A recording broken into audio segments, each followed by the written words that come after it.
Assalomu alaykum hammaga. Boshlayverdik. Bo'lmasa Diyanet burslariga qanaqa topshirish haqida gaplashamiz bugun. Diyanet burslari o'zi aytib o'tganimdek oldin ham diniy yo'nalishlar uchun hech qanaqa dunyoviy yo'nalishlar yo'q u yerda. Biznes menejment yoki ekonomika shunga o'xshagan hech qanaqa yo'nalishlar yo'q. Diyanet burslari faqat diniy yo'nalishlar uchun, islomiy yo'nalishlar uchun. Shuning uchun shu yo'nalishda o'qimoqchi bo'lganlar bo'lsa, keyin Diyanet burslariga topshirish haqida o'ylab ko'rsa yaxshiroq. Diyanet burslarini qidiradigan bo'lsak, o'zi birinchi mana veb-sayt chiqib keladi. Keladigan bo'lsa, mana bizga turk tilida ochiladi veb-sayt. Bizga o'zbek tili emas, ingliz tili bo'lsa yaxshiroq edi.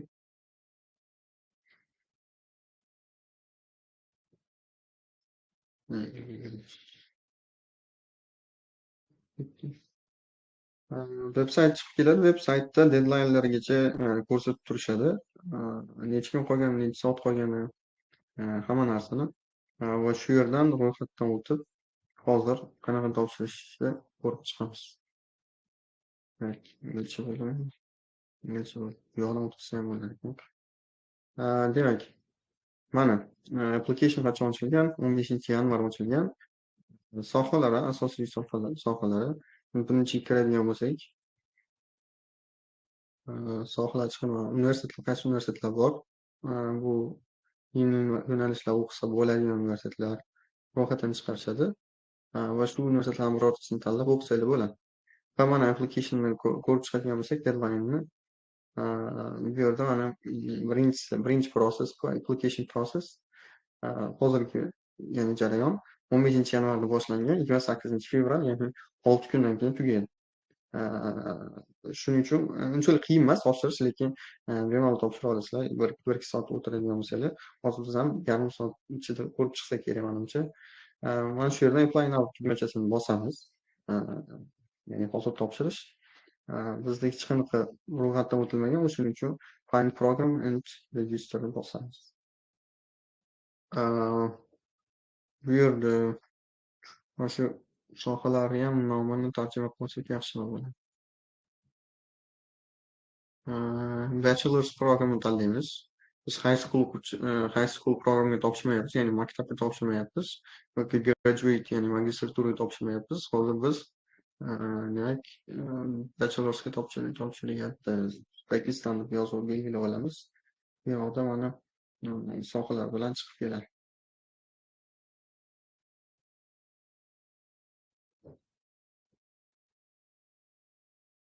Bizdan oldin basic ma'lumotlarni to'ldirish so'ralar ekan. Basic ma'lumotlarni to'ldirdik.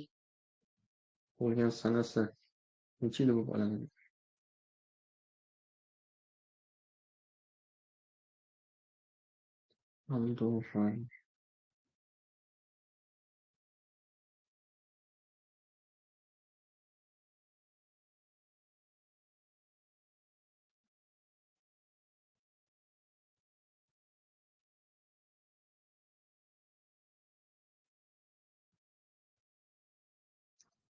Demak, 31-avgust 2007-yil ekan o'quvchimiz. O'quvchimizni nomidan ro'yxatdan o'tyapmiz hozir. 31-avgust 8-oy bo'ladi. 2007-yil. 2007-yil belgiladik. Next education level bizda high school belgilamiz. High school bitirgan. Register and apply. Demak, biz register bosamiz. Emailimizni kiritish so'raydi, emailni kiritamiz. Password yaratamiz. Demak,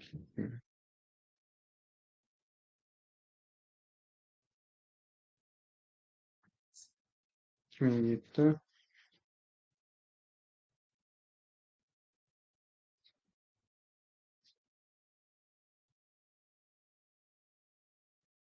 ro'yxatdan o'tib oldik. Verify bosamiz. Verify bosadigan bo'lsak, bizga endi kirishimiz uchun yana kod yuborgan bo'ladi bizga emailimizga. mail kiradigan bo'lsak, bu yerda kod kelgan bo'lishi kerak. Mana DNS kurslari.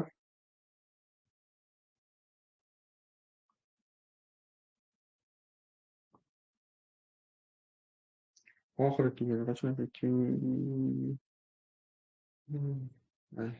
shuni kiramiz. Login to application. Endi login qilamiz. Confirm qildik. Endi bizga bo'lim ochib berdi mana. Bo'limdan endi boyagi sohalar birortasini tanlasak bo'ladi. Tanlab turib topshirish qismiga o'tamiz. Mana bu yerda ko'rishingiz mumkin. O'sha boyagi high school, Manhattan High School, international mana shu bizga to'g'ri keladi. Bakalavr darajasi. Bakalavr darajasiga apply qilamiz. Endi mana bu yerda o'z talablar aytilgan bo'ladi. Qaytadigan bo'lsak, ya'ni o'zi topshirmoqchi bo'lgandan kim bo'lishi kerak, qanaqa bo'lishi kerak, qanaqa minimum qanaqa talabga javob beradigan o'quvchilar o'zi topshira oladi. Shu haqida ma'lumot berishgan bo'ladi. Ya'ni 2005-yil yanvardan keyin tug'ilganlar. Education level o'sha high school yoki bachelor's degree'da o'qiyotgan, ya'ni bakalavr darajasida yoki maktab darajasida o'qiyotgan o'quvchilar. Bunaqa talab ham bor ekan. Single bo'lishi, ya'ni bo'ydoq bo'lishi, not being citizen of Republic of Turkey, Turkiya fuqarosi bo'lmasligi, 2026-yildan oldin bitirgan bo'lishi yoki 2026-yil iyulgacha bitirgan bo'lishi kerak ekan. Yoki oldin bitirgan bo'lishi kerak ekan. Shunaqa talablar bor, xullas, basic talablar shular. Endi biz apply bosib kirdik mana. Kiravermasak, endi bu yog'iga shu o'zimizni basic ma'lumotlar kiritib keta olamiz. Uzbekistan, do you have second citizen? Yo'q bizda. Identity card. Buni hozir kiritamiz. Mail, date of birth.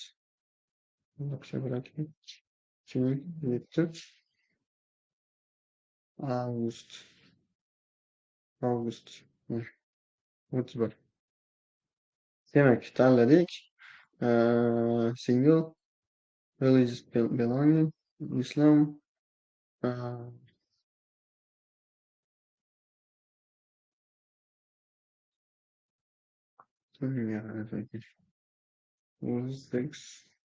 Men taxminiy kirib ketyapman. Men to'liq bilmayman o'quvchi haqida. O'shaning uchun kirib ketaman. Bu yoqqa rasmimizni joylaymiz. Keyin rasm PDF formatida bo'lishi, formatda yozishgan bo'ladi o'zi mana. Format yozishmagan ekan. Bu PDF formatda bo'lishi kerak odatda. Mana kiritamiz. Rasmni saqlaydigan bo'lsak, qo'yildi. Identity numberlari sekin kiritib boramiz, pasport ma'lumotlarimizni. Endi men taxminan kiritaveramiz bu yerga, boshqa odam ma'lumotini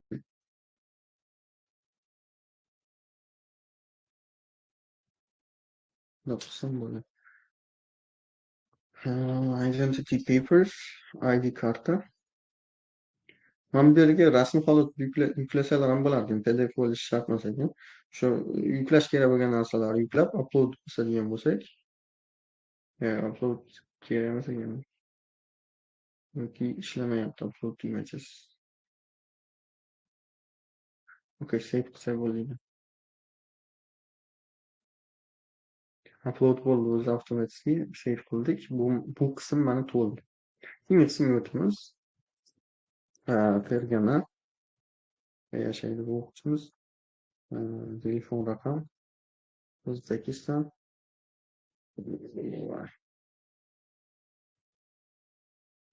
78lik bo'lsa ham bo'ladi. 13 nomerli bilish maktabimiz. Family relation type.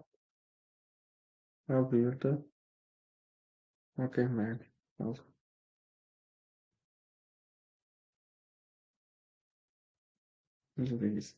Ya'ni sizga tegishli bo'lgan oila a'zolaringiz yoki sizga bir mas'ul bo'la oladigan odamni ma'lumotlarini va kontaktini kiritishingizni so'rayapti yana. Bu yerda ham kiritib qo'yamiz ma'lumotlarni. Save qilamiz. Bu bo'lim ham to'ldi. O'zi bizda 4 ta 5 ta bo'lim bor. Mana shu bo'limlarni to'ldiradigan bo'lsak, to'liq graduate qilmagan bu o'quvchimiz. To'liq to'ldiradigan bo'lsak, o'zi deyarli application topshirib bo'ldik degan bo'ladi. Demak, bizda O'zbekiston qilamiz. Kiritamiz. City Fergana School. Maksimum school bergan.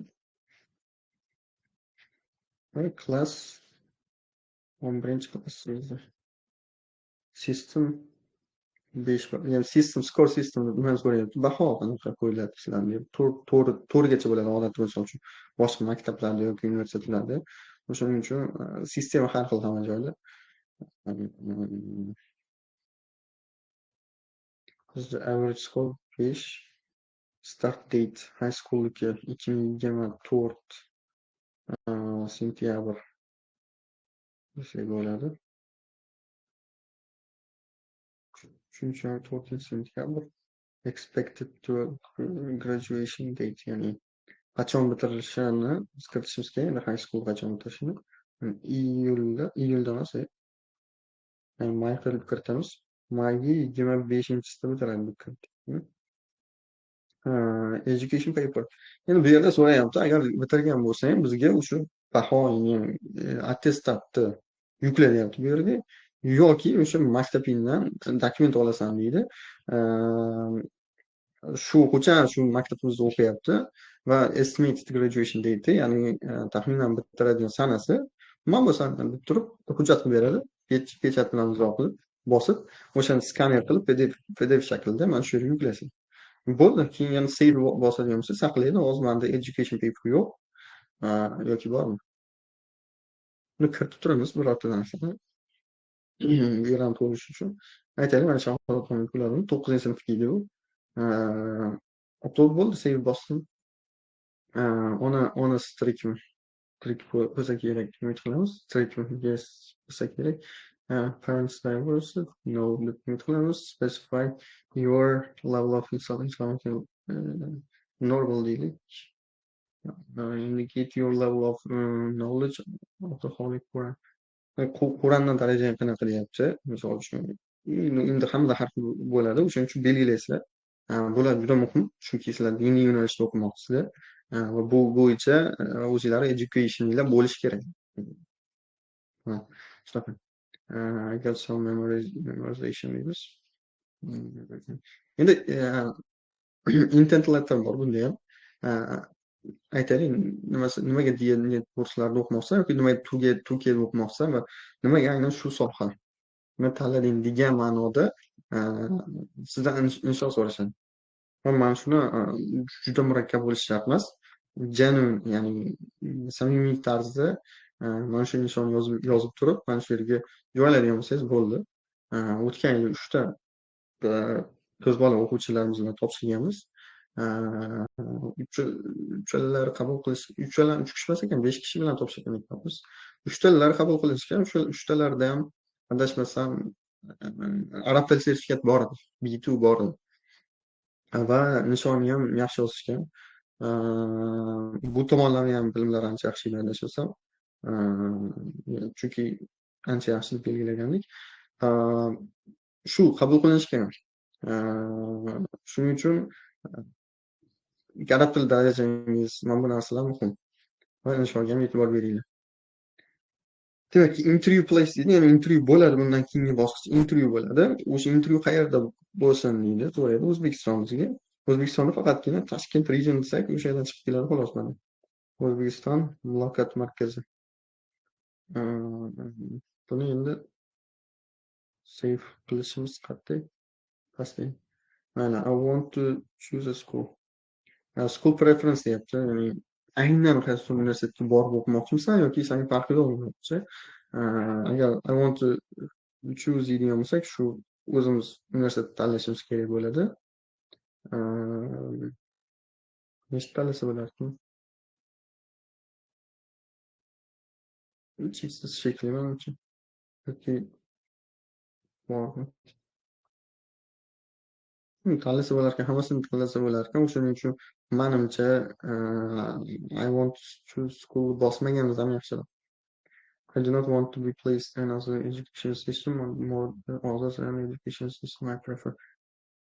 Bu agar o'sha bitta universitetni tanladinglar, mana bittani tanlab turib, buni bosib qo'yadigan bo'lsalar, agar shu universitetga qabul qilsalargina man o'qiyman, boshqasida o'qimoqchi emasman degan narsani bildirgan bo'lasizlar. Manimcha kerak emas preferens hozir bizga. Referens degan narsa bor, bu tavsihat. Arab tili ustozingiz bo'lishi mumkin yoki maktabdagi o'qituvchilaringiz bo'lishi mumkin. O'shalardan akademik ya'ni tavsihat olasiz. Bu yerga o'sha kiritasiz, akademik kiritamiz, o'qituvchi bo'ladigan bo'lsa. Aytaylik, kim? Toshmat Shermat deylik. Shermat o'qituvchi, arab tilidan bo'lishi mumkin. Shu ma'lumotlarni kiritasiz. Nomeri, misol uchun emailni kiritasiz. Toshmat. Siqu qaysi bir siqu nomi va bu yerga o'sha tavsiya xatini bu yerga joylab turib save qiladigan bo'lsak, hammasi save bo'ladi, ya'ni saqlanadi. Keyin mana bu yerga I declare hamma anaqalarga, ya'ni mos tushadigan talablarga va topshirmoqchilarni galotchasini bosib topshirish bosadigan bo'lsak, bo'ldi, biz topshirdik. Denet kurslarga topshirdik. Keyingi qiladigan ishlarimiz bor albatta. My Documents bo'limiga o'tib, endi biz kerakli dokumentlarni bu yoqqa yuklashimiz kerak. Ya'ni kerakli dokumentlar degani hech qanaqa kerakli majburiy degan joyi yo'q. Lekin sizlarda tavsiya xatini agar misol uchun referenslatorni fayl shaklida yuklamoqchisiz, o'qituvchiga pechat qo'ydirgan, maktabda pechat olgansiz, o'qituvchiga qo'l qo'ydirgansiz, deb siz o'sha anaqa yorliqlari bilan qilgansiz, o'shanda yuklamoqchi bo'lsangiz, mana shu yerga yuklab, keyin bosib olasiz. Yana qo'shimcha tavsiyatlaringiz bo'lsa, boyagi joyda adashmasam bitta tavsiyat joylasa bo'ladi, xolos. Keyin yana qanaqadir sertifikatlaringiz bo'lsa, joylaysiz. Arab tili bo'lishi mumkin, boshqa narsa bo'lishi mumkin, hammasi. Va o'qib chiqib, bu yerdagi nimalarni so'rayotganini yoki nimalarni kiritsa bo'lishini chiqib turib, sizda bor narsalar hammasini kiritsangiz yaxshi. Va bu yerda hofiz, ya'ni o'sha Qur'on bo'yicha ham qanaqadir dokument bo'ladigan bo'lsa, Qur'on o'qish bo'yicha yoki qanaqadir sovrin bo'ladigan bo'lsa yoki shunaqa anaqa deydi, nom deydimi, tasdiqlov berilgan bo'lsa kimdir tomonidan, o'shani dokumentini yuklasalar ham bo'ladi. Keyin transcript or student certificate deyilyapti. Mana shuni yuklanglar, hammaga majburiy deyman. Nima bo'lsa, o'sha maktabdagi bahoiylar haqida dokument. Uni olasizlar, o'sha baholaringlarni mana shu yerga fayl shaklida yuklanglar. 9, 11 yuklaganinglar yaxshi. Shu. Keyin general health insurance emas, bu majburiy emas. Shular hozircha shular. Lekin mana shu asosiysi, qanaqadir arab tili yoki ingliz tili sertifikatlaringlar bo'lsa, certificate yoki azirni bosib turib kiritoringlar sertifikatlaringlarni upload qilib. Bo'ldi shu. Kerakli dokumentlarni qo'shinglar va kerakli deb o'ylaganlaringlarni ham qo'shinglar. Shunda hammasi yaxshi bo'ladi. Keyin oxiri topshirib bo'lib, mana bu yerda apply bosib bo'lganinglar ekan, home page'dagi apply bosib qo'yganinglar bu yoqda application'lar ko'rinadi. Submit bo'ldi. Application chiqdi deb ko'rsatadi. Faqat unchalik darajada qiyin joyi yo'q. Faqat inshoni yozishinglar kerak, tavsiyalarni tayyorlashinglar kerak va bir ikkita dokumentlar. Shu narsalar menimcha hammaga tushunarli bo'lgan bo'lsa, yakunlasak ham bo'ladi.